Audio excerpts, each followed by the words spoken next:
So, ezeyangini kade ukhula ka-M eMlazo yabo lonto leyo.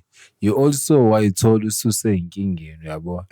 Before kuze kufike le ukuthi uyaboshwa wakwaba involved kwi-life ye-crime.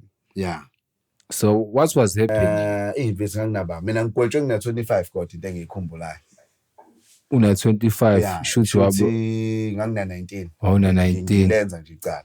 Into osuke yenza usuke ngawubona wrong. But for wena osuke ubuka uma umncane kunzima ukuthi uhlaziye. Ukuthi okay behind the scene ke yalento enzalayo yini too much. And then-ke sithatha yonke le ishaya ijini emhlophe mfethu nelinye ishirt kodwa yabothi ukotini obizayo.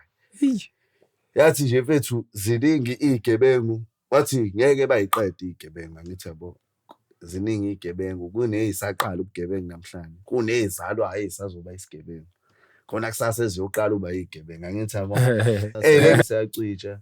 The next thing nje sihambela la elokishini yabo masibona imoto emile uyayivula ivuleke sibaleke siyayitesta le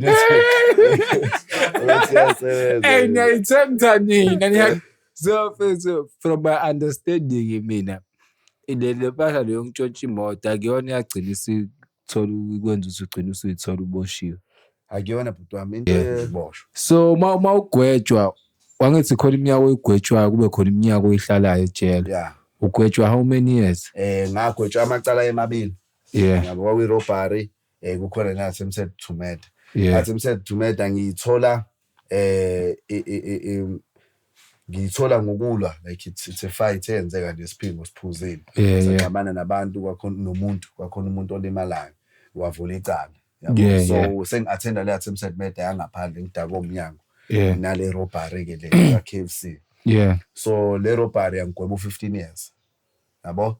And then yathatha isikhathi attempted murder yaze yangigweba 2021 ngoSeptember. Ingigweba u-6 years. Ushaya imoto yokuqala na-14. Imoto yokuqala siyintshontshe ayithi mina ngizalwa ngoSeptember. Mhlambe ngicathi imoto yokuqala mhlambe la ku-15. Cause ngeke mfethu sasina 14. Angina 14.